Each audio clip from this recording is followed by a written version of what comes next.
Cada vez que tú has tomado una buena decisión, sin darte cuenta, tú te hiciste previamente buenas preguntas y por eso tomaste una buena decisión.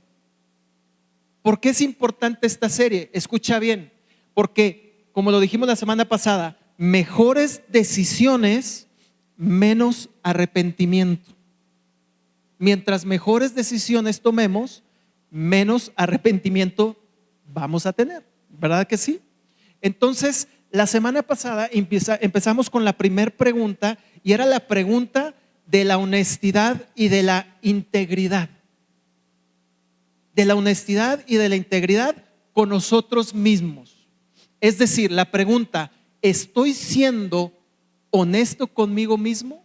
¿Honesta conmigo misma? ¿Realmente? ¿Por qué es importante esta pregunta que vimos la semana pasada? Porque dijimos que la persona más fácil de engañar en esta tierra siempre será la persona que está enfrente, que tenemos frente al espejo, nosotros mismos. Somos las personas más fáciles de engañar. Por eso tenemos que ser brutalmente honestos con nosotros mismos. ¿Por qué? Porque como seres humanos tenemos la tendencia a vendernos una muy mala idea, siempre. ¿Sí o no? Lo que pasa es que no lo analizamos, pero constantemente nos estamos vendiendo malas ideas, pensando que son buenas ideas. No, sí lo merezco, no, es que tanto es tantito, ¿verdad? Y nos estamos vendiendo una mala idea, después tomamos la decisión y con el tiempo decimos, ¿por qué lo hice? ¿Por qué lo dije? Por eso, mejores decisiones, menos arrepentimiento. Entonces, dijimos que la honestidad rigurosa es la primera regla de la recuperación. Si tú quieres recuperarte en algo en tu vida, necesitas ser brutalmente honesto y honesta contigo mismo. ¿Por qué caí en esto? ¿Por qué estoy envuelto en esto? No nos podemos engañar a nosotros mismos. Es que me dijeron, es que me hirieron, es que, a ver, brutalmente honesto. Es porque yo quise, así de fácil. Porque me engañé a mí mismo, poniendo un montón de argumentos para venderme una mala idea. ¿Y qué crees? Compré la idea. Y hoy estoy arrepentido. Entonces, mejores decisiones, menos arrepentimiento. Hablamos de un versículo que viene en Jeremías, seguramente lo has leído, que dice, engañoso es el corazón más que todas las cosas, ¿quién lo conocerá? Engañoso es el corazón. ¿De quién? Del hombre, más que todas las cosas. Por eso decimos que la persona más fácil de engañar es la que siempre está enfrente del espejo de nosotros. Hablamos de tener cuidado con las medias verdades, porque las medias verdades nos llevan a engañarnos a nosotros mismos. Yo prefiero una mentira completa que una media verdad, porque la media verdad nos engaña.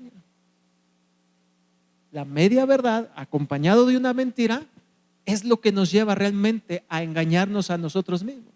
Porque cuando es una mentira así tal completa, tú la detectas y dices, esa es una mentira, yo no voy a caer.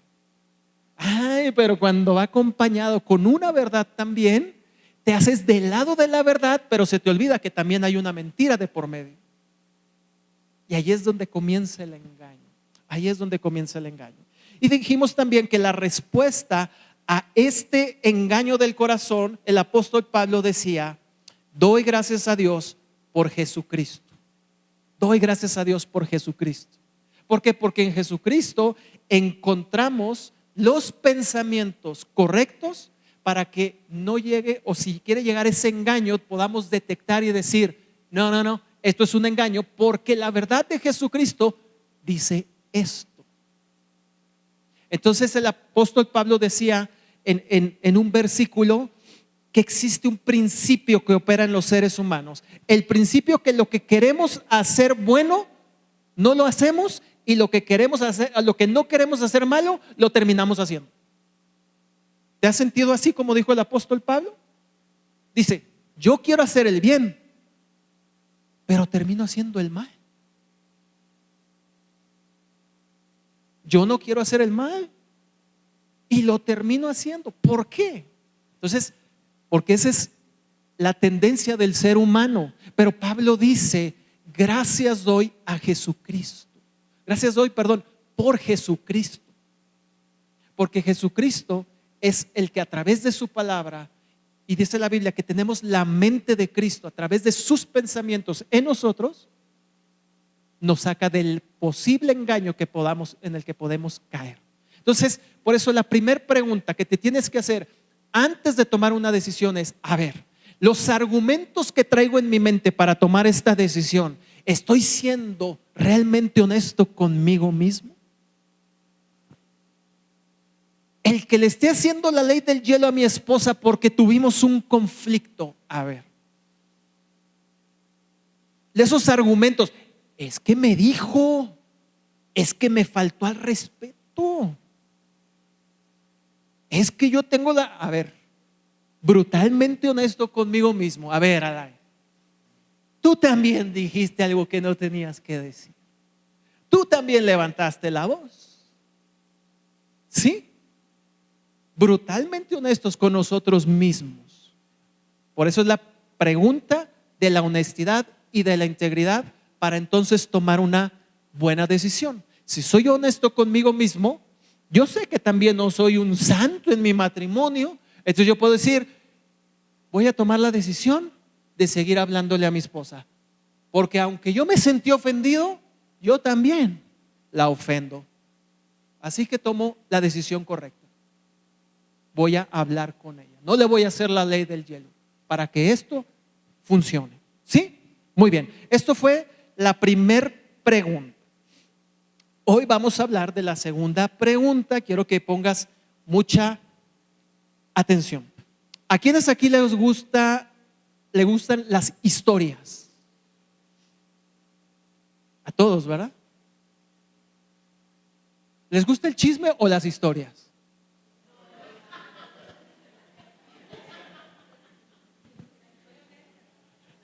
Sean honestos, por favor. Las dos cosas. Nos gustan las historias, que a veces, solo las historias, que a veces las transicionamos a chisme, ¿verdad? Entonces voltea con el que esté a tu lado y dile, no eres chismosa o no eres chismoso, te gustan las historias. No soy chismoso, soy historiador, ¿verdad? Me acuerdo que un día mis hijos llegaron a cierta edad en donde les dio la curiosidad de conocer la historia de sus papás, de cómo se conocieron, cómo se enamoraron y por qué se casaron. Y nos preguntaron, ¿verdad? ¿Y ustedes cómo se casan? ¿Por qué se casaron? ¿Cómo se conocieron? Cuéntenos su historia de amor. Y yo me acuerdo que yo decía, pues ¿cómo empiezo? ¿Qué les digo? Pues, a ver, hijo, pues la vi, me vio, nos vimos y yo no quería, pero ella me rogó y pues tuve que aceptar porque no puedo ser tan gacho, entonces le di la oportunidad. No, era al revés. Fue al revés. Fue al revés. Y empezamos a contarle la historia de amor de sus padres. ¿Cuántos quieren saber esa historia? Qué chismosos, qué bárbaros. No. En otra ocasión se las contaremos. Pero a todos nos gustan las historias, y desde que se inventó el cine, por eso el cine ha tenido tanto éxito. Porque nos gustan las historias, aunque a veces sean ficción, ¿verdad? ¿Te ha pasado que estás viendo una película que no está basada en un hecho real, no es verídica, y ahí está el perrito, ¿verdad? Y se perdió, pero tú sabes que la película va a terminar bien porque no es posible que el perrito se pierda y se muera y estás llorando y mira el perrito? Y dice, pues es una película, no es cierto, eso está inventado. Están jugando con tu inteligencia emocional, ¿verdad? Para engancharte. Pero estamos metidos en la historia y no se diga si es una historia verdadera. A mí me encantan las películas basadas en hechos reales o documentales porque dices, eso es algo real. Eso es algo real. Entonces, la segunda pregunta para este domingo es la pregunta de la trascendencia y quiere decir, ¿qué historia quiero contar? La pregunta de la trascendencia. Porque cuando tú tomas una decisión no solo afecta tu vida, sino también afecta a los de los demás. Decía hace 8 días, si tú piensas que las decisiones que tomas son solo tuyas, yo hago lo que quiero, que al final de cuentas el único afectado soy yo. Es mentira, es mentira. Siempre hay un tercero también afectado. Entonces debemos de entender que nuestras decisiones afectan y trascienden hacia los demás. Entonces la pregunta es, ¿qué historia quiero contar con esta decisión que estoy por tomar o que quiero tomar? ¿Estoy siendo realmente honesto conmigo? ¿Y qué historia quiero contar? Si voy a comprar esta, ¿qué historia quiero contar?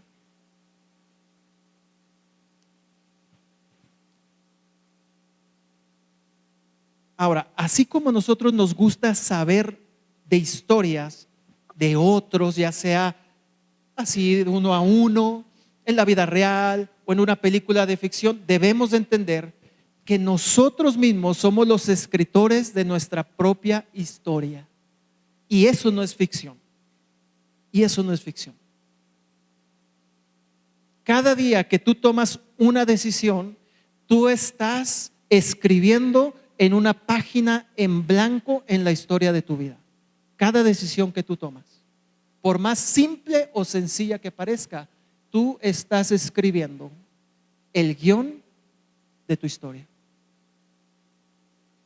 Entonces, si me ayudas con la diapositiva, Luis, cuando vivimos nuestra vida, escucha bien, no la pensamos en base a una historia, ¿verdad? Sino en base a eventos actuales. Eso es lo que sucede generalmente. Tú tomas, o más bien ves tu vida y no la estás pensando en, a ver, la historia de mi vida, ¿qué historia voy a contar? No, la estás pensando en base a un evento del presente, en base a un momento, pero necesitamos ser conscientes que cada día que vivimos estamos escribiendo sobre esa página en blanco en nuestra vida. Así que cuando veas tu vida, ya no la veas sobre solamente el presente y el momento, sino como una historia, como una historia. Ahora, en esas páginas de ese libro de nuestra vida, hay historias que presumimos y estamos complacidos, ¿verdad que sí? De nuestro pasado. Yo escucho muchas personas, y tal vez hasta a mí me puede pasar, que constantemente repiten una historia de éxito de hace 20 años atrás. No, y es que cuando yo fui director de no sé qué, y cuando yo me subí al árbol a salvar al gatito que estaba a punto de... Y repetimos historias, porque hay algunas que estamos complacidos de ellas. Pero también hay historias de nuestras vidas de las que nos avergonzamos y no quisiéramos que se hubieran escrito. Y aunque eso ya quedó en el olvido para Dios, en nuestra mente sigue. Y para otras personas sigue esa historia. Hay algunas que nos avergonzamos y que hasta luchamos con darlas a conocer. Yo recuerdo que llegó un tiempo en donde ya no podía yo ocultar, por así decirlo, algo que sucedió, una decisión que tomé en mi vida ante mis hijos, porque yo decía, es que si mis hijos se enteran, luego los hijos se pasan de listos, ¿verdad? Y todo lo que digas puede ser usado en tu contra. ¿Sí o no? Entonces yo no quería que mis hijos se enteraran de algo porque decía, luego lo van a agarrar y me van a decir, ay papá, tú también lo hiciste, ¿verdad? Pero hubo un momento en donde yo tuve que revelar que en la preparatoria me corrieron por burro y por relajiento. Y tuve que terminar la preparatoria en prepa abierta. De un buen colegio, muy buen colegio, a prepa abierta. Y yo decía, mis hijos no pueden saber eso porque si sacas mala nota, a ti te corrieron. No digas nada, no eres ejemplo, ¿verdad?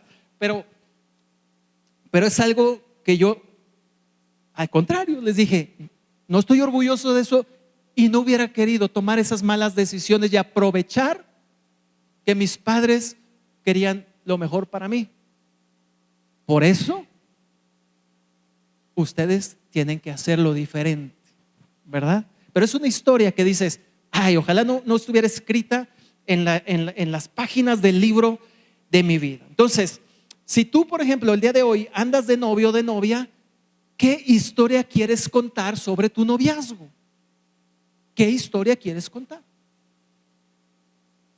Según las decisiones que tomes hoy en tu relación de noviazgo.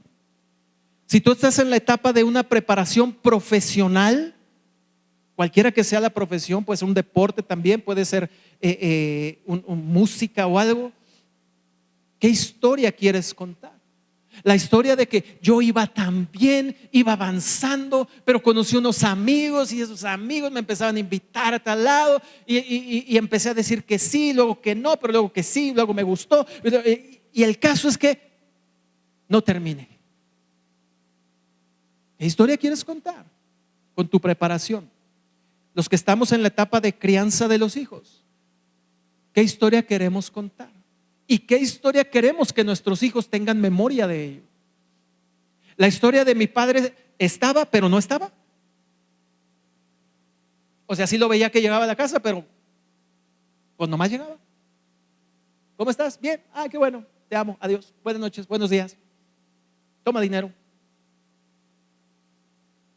O la historia que nuestros hijos puedan decir, yo me acuerdo que yo pasaba tiempo con mi papá y mi papá conmigo y me daba consejos, íbamos en el carro y se ponía a platicar conmigo y son cosas ¿qué historia queremos contar en la crianza de nuestros hijos?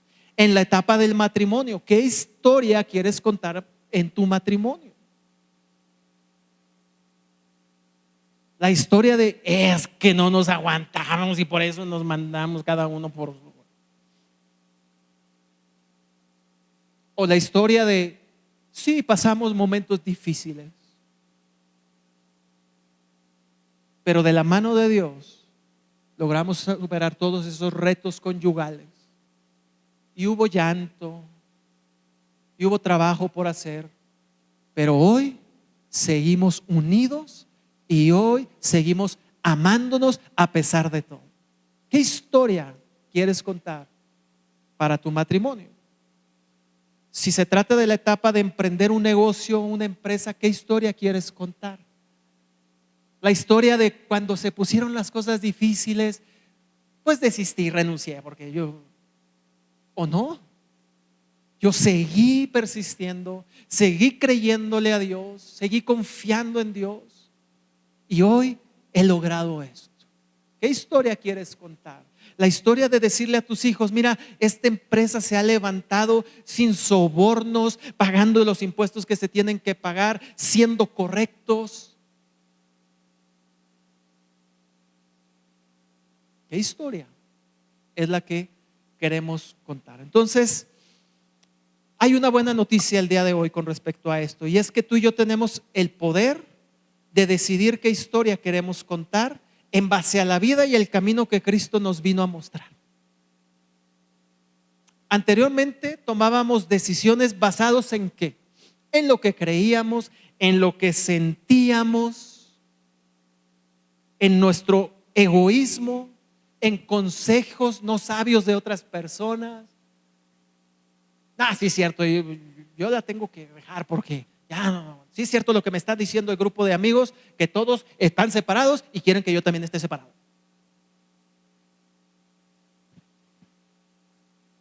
Pero ahora tú y yo podemos tomar decisiones basados en la cultura del reino de Dios.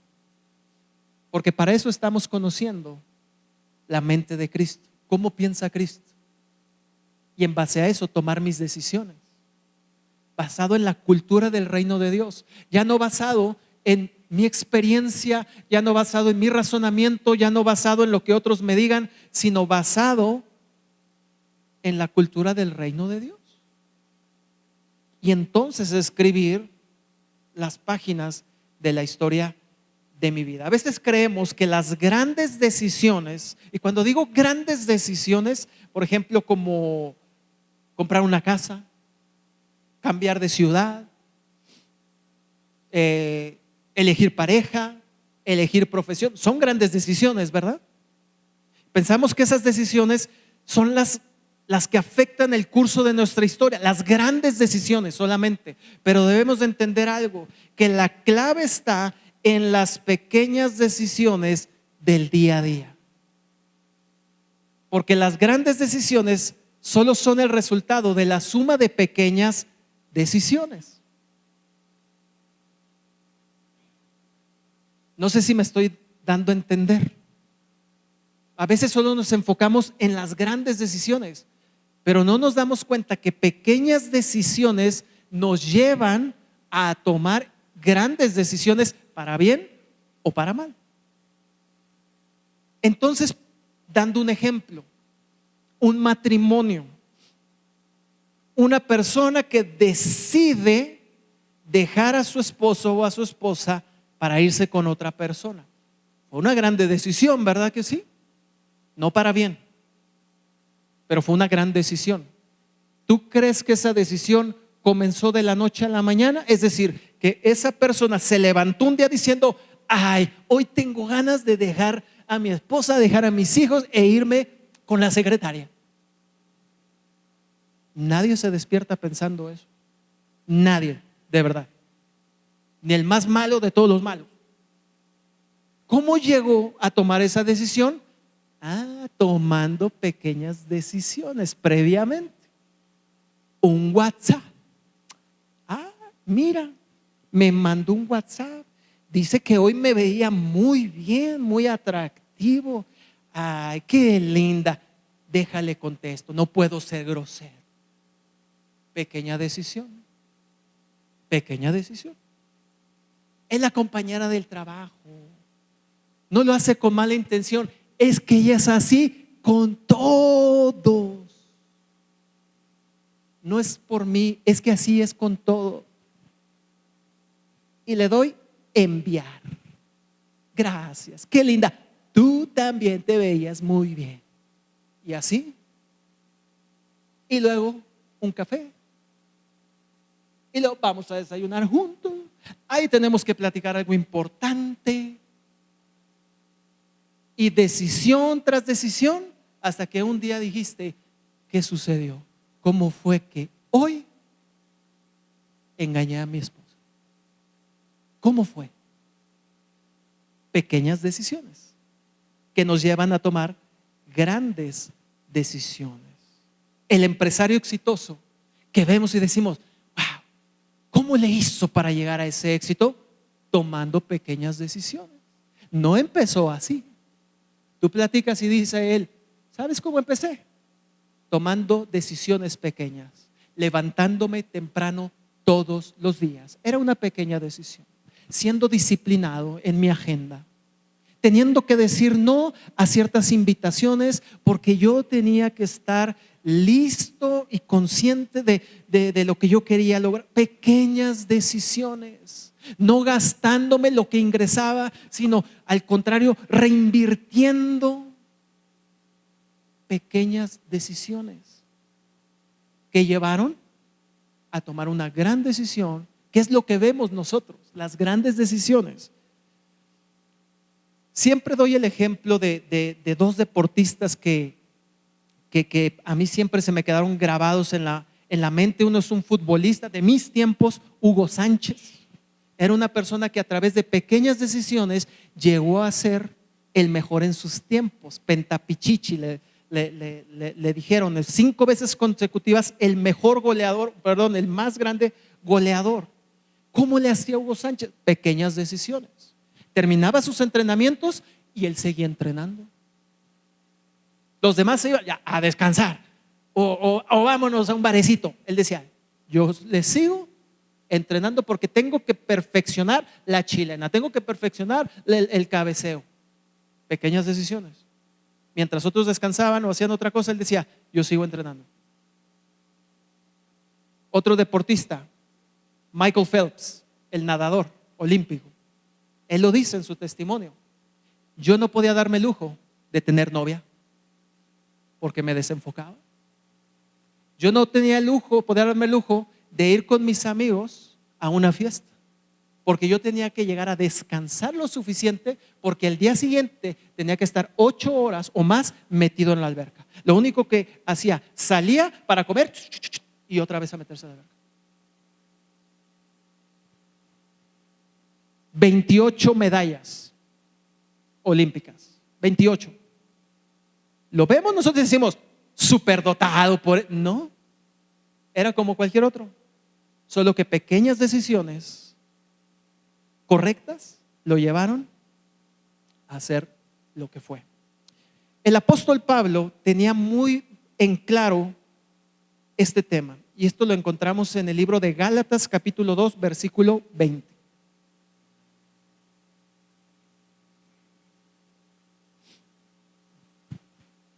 Dice, con Cristo estoy juntamente crucificado, y ya no vivo yo, mas vive Cristo en mí. Y lo que ahora vivo en la carne, lo vivo en la fe del Hijo de Dios, el cual me amó y se entregó a sí mismo por mí.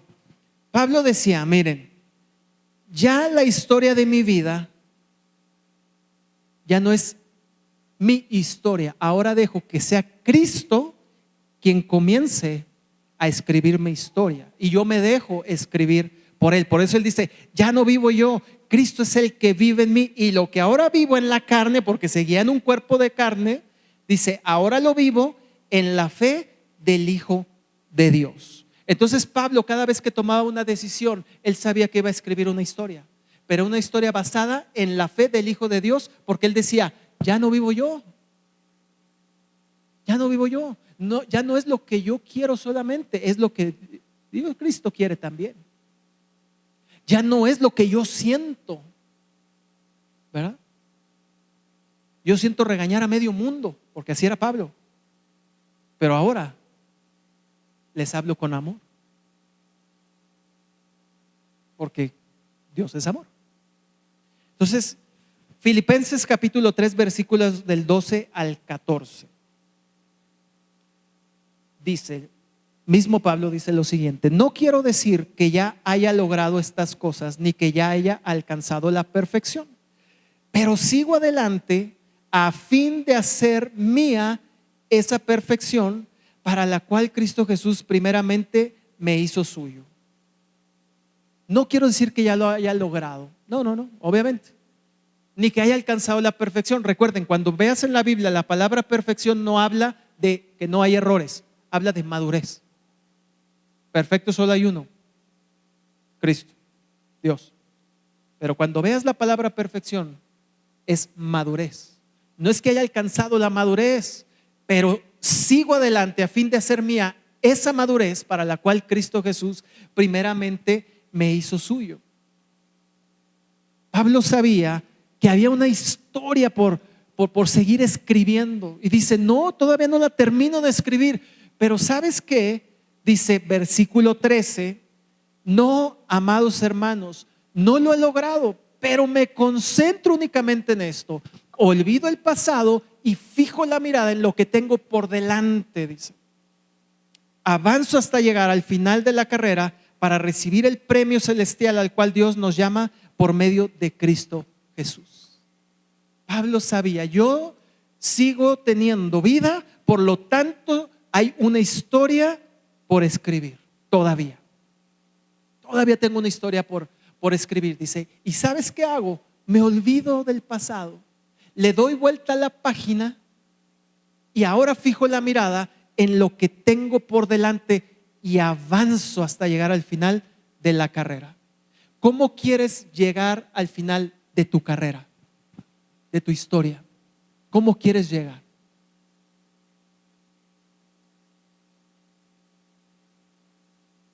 ¿Cuál es la historia que quieres que se cuente de ti cuando estés en tus últimos momentos de vida aquí? Que tu familia diga, qué bueno que ya se va el viejo, nos hizo la vida imposible, dañó tanto a mi mamá, qué bueno que ya. ¿Cuál es la historia? Ese hombre se dedicó a fraudear y dejó mucha gente en la calle. Y todo lo que logró y todo lo que hizo fue a costa de fraude, de las mentiras, del robo.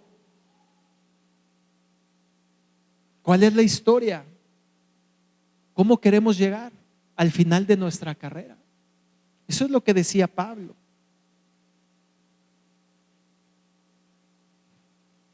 ¿Recuerdas tú la historia de este joven hijo de, más bien el menor de 10 hermanos, hijo de un hombre llamado, ¿cómo se llamaba el papá de José? Isaí, no, ese era Jacob. ¿Están seguros?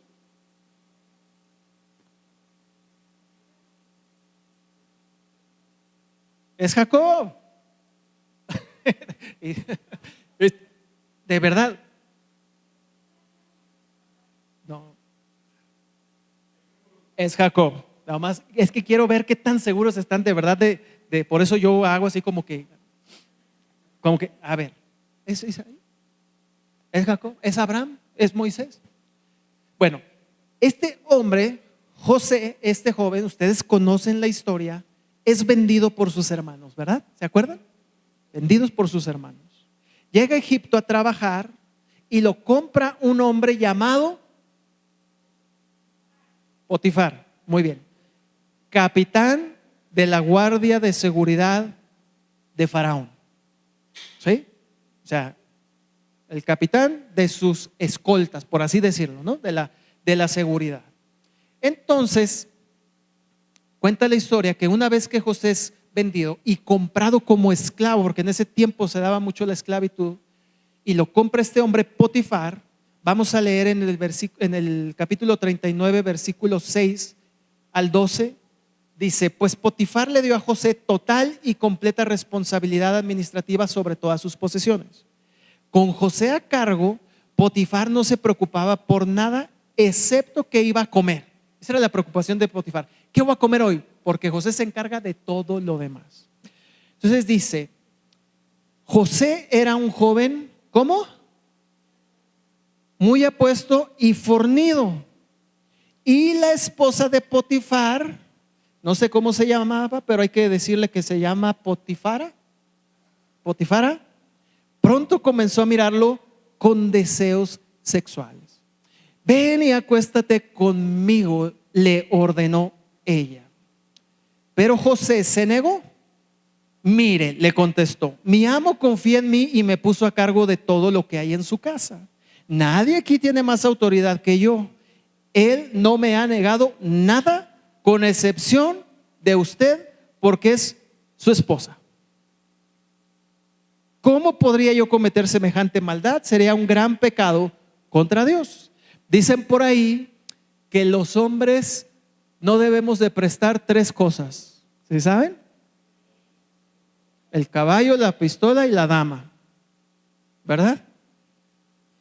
Potifar sí le soltó el caballo y la pistola, la dama no. Ahí lo dice, porque dice que José, todo lo de Potifar, él tenía acceso a él, excepto la dama, como debe de ser, ¿verdad? Entonces dice, día tras día ella seguía presionando a José, pero él se negaba a acostarse con ella y la evitaba tanto como podía. Cierto día, sin embargo, José entró a hacer su trabajo y no había nadie más allí. Ella llegó, lo agarró del manto y le ordenó: vamos, acuéstate conmigo. José se zafó de un tirón, pero dejó su manto en manos de ella al salir corriendo de la casa. Alguien pudiera pensar: ¿qué le pasa a José? ¿Sería gay? ¿Cómo es posible que no accedió? ¿No le gustaban las mujeres? José tenía un don sobrenatural donde no tenía la necesidad como cualquier varón la tiene. ¿Qué onda con José? Te voy a decir algo. José, antes de tomar una decisión, se hizo la pregunta correcta: ¿cómo podría yo cometer semejante maldad? Buenas preguntas, buenas decisiones. Mejores decisiones, menos arrepentimiento. ¿Cómo podría yo cometer semejante maldad? Pregunto, no viene registrado.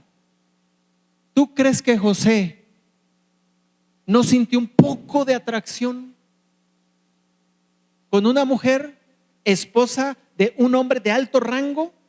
Definitivamente debió de haber sido una mujer de buenas características físicas. Pero él no hizo caso a lo que veía o a lo que sentía. Él se hizo la pregunta correcta. Lo que llegue a hacer, si tomo la decisión de hacerlo, yo sé que es algo no bueno para mi vida. ¿Cómo podré yo cometer semejante maldad? Sería un gran pecado contra mi Dios. Contra mi Dios. Dice que varias veces lo estuvo acosando. Y yo no sé si tal vez José luchó en algunos momentos. Lo haré, no lo haré. Y luego José era normal. No se asusten. José era una persona normal. No era Jesucristo. Él nació también con la tendencia a hacer lo malo. Su cuerpo también tal vez decía: José. Pero buenas preguntas, buenas decisiones. José, ante una situación no sencilla, se hizo la pregunta correcta. ¿Saben por qué? Porque ¿qué historia quería contar José? ¿Qué historia quería contar José? La historia de: me confiaron todo, pero lo que no me confiaron, a escondidas, yo traicioné la confianza de aquel que me había confiado todo. ¿Qué historia quería contar José? Ahora, ¿te ha sucedido que por tomar una buena decisión, ya estamos terminando, te sucede algo malo? Porque dice aquí bueno, no lo puse aquí, pero cuenta la historia que José, por no tomar la decisión equivocada, la mujer lo difama y le dice a los guardias: me quiso violar, quiso abusar de mí. Obviamente lo meten a la cárcel. No lo mataron, por gracia de Dios, lo metieron a la cárcel. Entonces, a ver, no que buenas decisiones, menos arrepentimiento. José tomó una buena decisión, lo metieron a la cárcel. No que buenas decisiones, menos arrepentimiento. ¿Te ha pasado que tomas una buena decisión, haces lo correcto y dices: por hacer lo correcto me está yendo peor? Lo que pasa es que la historia todavía no terminaba. Y eso es lo que a veces no entendemos cuando tú y yo tomamos una decisión correcta y parece que fue peor haber tomado esa decisión. Debemos de saber: mi historia todavía no termina. todavía no termina. La historia de José todavía no termina, no se quedó allí. Por eso cada vez que tú tomes una decisión correcta y seguido después de esa decisión algo no bueno llega a tu vida, tú tienes que pensar, mi historia todavía no termina. Todavía no termina. Entonces, José, estando en la cárcel, el jefe de la cárcel le entrega en sus manos el cuidado de los presos. ¿Por qué? Porque José todo lo que hacía, lo hacía bien porque Dios estaba con él, dice la Biblia. Con Potifar lo hizo bien, lo pusieron de líder. En la cárcel hacía todo bien, lo pusieron de líder. Entonces José interpreta los sueños de ciertas personas clave allí en la cárcel. 2 años después, Faraón tiene un sueño que lo tenía afligido y con incertidumbre. 2 años después, 2 años en la cárcel, José interpretando sueños. Pero ahora aquí tiene sueños Faraón, y Faraón no sabe qué significa ese sueño, pero lo tenía todo afligido. Entonces recuerdan unas personas y dicen: nosotros conocemos a alguien en la cárcel que interpreta los sueños, y todo lo que interpreta es tal cual. Tráiganme a esa persona. Se llama José. Entonces vamos a leer Génesis 41, versículo 39 y 40. Dice: así que el faraón dijo a José, cuando José le revela el sueño, le dice: como Dios te ha revelado el significado de los sueños a ti, es obvio que no hay nadie más sabio e inteligente que tú. Quedarás a cargo de mi palacio y toda mi gente recibirá órdenes de ti. Solo yo, sentado en mi trono, tendré un rango superior al tuyo. José toma una buena decisión. No se acuesta con la esposa de Potifar, con Potifara. Lo meten a la cárcel por tomar una buena decisión. Se da cuenta que su historia todavía no termina. Él sigue tomando buenas decisiones en la cárcel. No se amargó porque estaba en la cárcel. No, yo ya no voy a hacer nada. No, yo ya no quiero ser líder. ¿De qué sirve? Dios ya me abandonó. Sigue tomando buenas decisiones hasta que un día le dicen: Faraón te manda a llamar. Y entonces es donde se cumple lo que José había soñado, que él iba a estar por encima de una nación e iba a ayudar al pueblo de esa nación, en este caso Egipto. Entonces, después de que se cumple el sueño de Faraón, los hermanos de José llegan a Egipto por alimento, los mismos que lo vendieron. Si a ti te vendieran tus hermanos, en serio, como esclavo, y tu vida cambia drásticamente porque te vendieron, ¿qué sentirías con tus hermanos? Ay, qué suave, son mis hermanos, los quiero mucho. No, seamos honestos, no sentirías eso. Allí fue la prueba más grande de José con sus hermanos, no con Potifara, ni en la cárcel, con sus hermanos. Fue la prueba para tomar la decisión más importante de su vida. ¿Me la cobro o tomo la decisión correcta? ¿Me la cobro o tomo la decisión correcta? ¿Qué historia quiero escribir? La historia de que Dios me permitió estar en un lugar de liderazgo impresionante, y con mi posición de liderazgo afecté personas por mi resentimiento, por mi herida, por mi dolor. O la historia de que estando en este lugar yo fui de gran bendición aún para los que buscaban el mal para mí. ¿Qué historia contó José? Dice la Biblia, ya con esto ahora sí terminamos, Génesis 42, versículos 25 y 26. Después José ordenó a sus siervos que llenaran de grano los costales de los hombres, pero también les dio instrucciones secretas de que devolvieran el dinero del pago y lo pusieran en la parte superior del costal de cada uno de ellos. Está hablando de sus hermanos. Además les dio provisiones para el viaje. Así que los hermanos cargaron sus burros con el grano y emprendieron el regreso a casa. Si tú lees la historia, José dice: a pesar de que ustedes me hicieron esto, yo deseo el bien para ustedes. Les voy a dar provisiones, les voy a dar todo. Regresen. Y si tienen necesidad, vengan otra vez, que aquí estoy yo para proveerlas. Cuando yo pienso en esto, pienso en que no hay una historia de los hermanos de José, no hay una historia de la esposa de Potifar, pero sí hay una historia de José. De él sí hay una historia y está registrada en la Biblia. Tú dices, Alain, pero esas personas que me hicieron daño, tal vez su historia no va a ser trascendente, pero tu historia sí.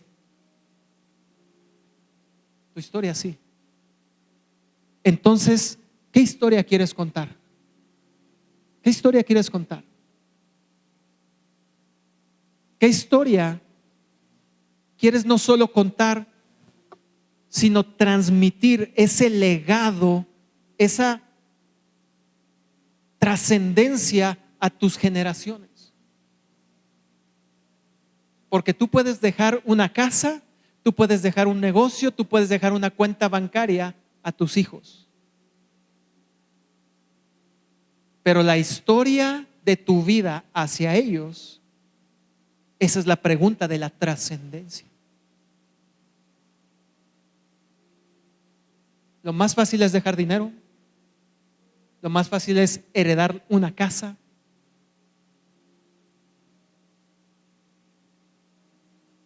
Pero que tu ejemplo de vida sea el que trascienda a tus generaciones y que tus nietos se acuerden, el abuelo Bernardo, ¿te acuerdas?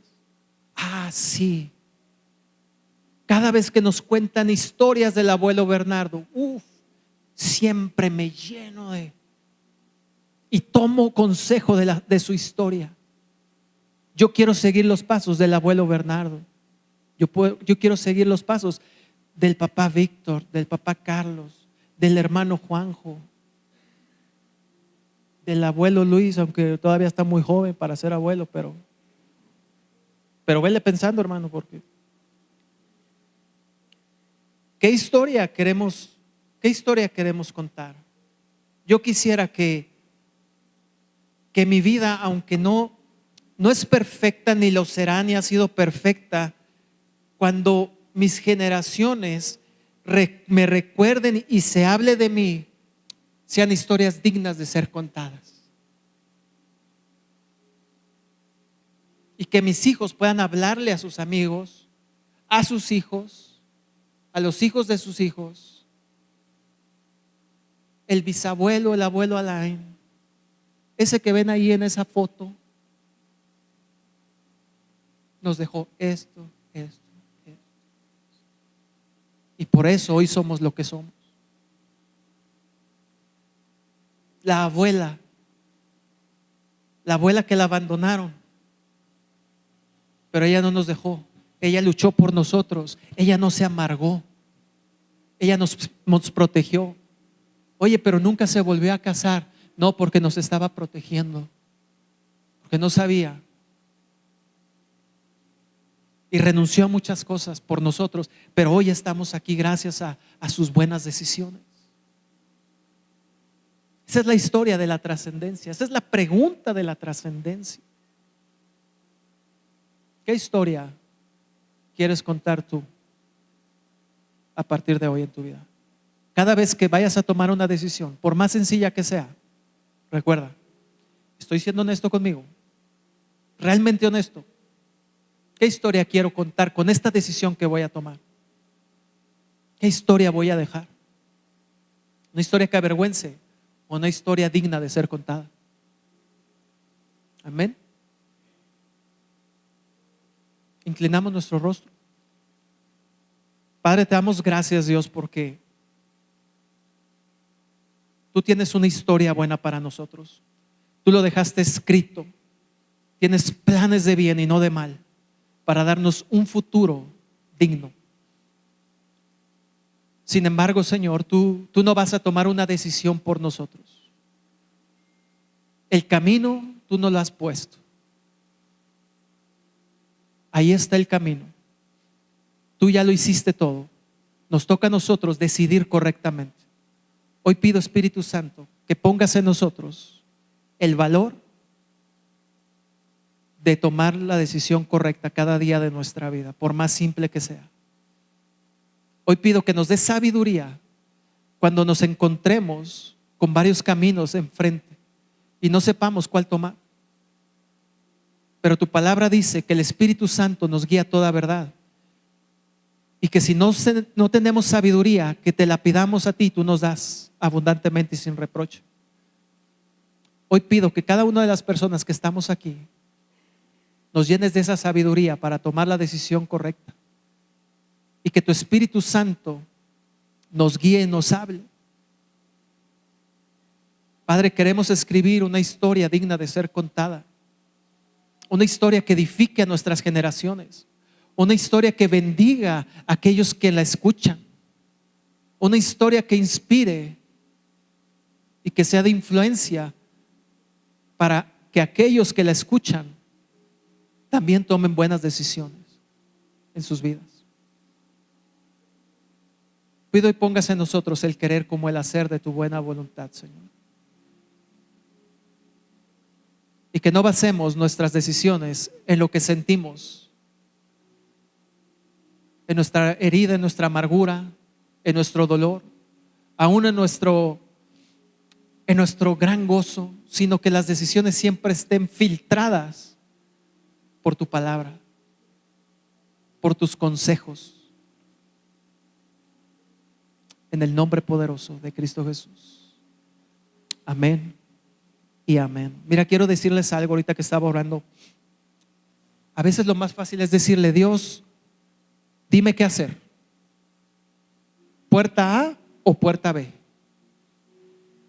¿Y sabes qué dice la Biblia? Que Él nos da sabiduría para tomar la decisión correcta. Haciéndonos la pregunta muy honestos: ¿por qué le digo a Dios, dime qué hacer? ¿Para responsabilizarlo si me equivoco? Tú me dijiste, o tú no me dijiste. Pero ¿cuántas veces no te has encontrado con una decisión que tienes que tomar y le dices: Dios, dime qué debo hacer, y Dios no te dice nada? ¿A alguien le ha pasado? Señor, no me has dicho nada. Dios ya te dijo en su palabra. Si alguno es falto de sabiduría, pídala a Dios. Entonces hay decisiones, familia, esto lo siento bien fuerte. Hay decisiones que Dios no te va a decir qué hacer. Dios te va a decir: con la sabiduría que te he dado, tú vas a tomar la decisión correcta. Habrá decisiones que Dios te dice sí, no, pero otras veces se va a quedar callado. Y tú vas a tener que recurrir a la sabiduría que Él ya te ha dado, la sabiduría que viene en la palabra de Dios, y tú tomar el valor y decir: yo soy responsable de la decisión que voy a tomar, porque Dios me dio la sabiduría. Lo sentí bien fuerte decir esto. No todo le corresponde a Dios, siendo brutalmente honestos. También nosotros podemos tomar una decisión basado en lo que conocemos de la palabra de Dios, con nuestro libre albedrío, por supuesto. Por eso es importante conocer la mente de Cristo. Es que me equivoqué, Dios mío, es que no me dijiste. A ver, espérame. Hombre, tienes un montón de páginas donde ya te he dicho cómo debes de vivir. Por lo tanto, ¿qué decisión debes tomar? ¿Cómo que no te dije? Seamos responsables de nuestras propias decisiones, y Dios ha prometido que Él no nos deja solos, nos da la sabiduría para tomar la decisión correcta. Amén.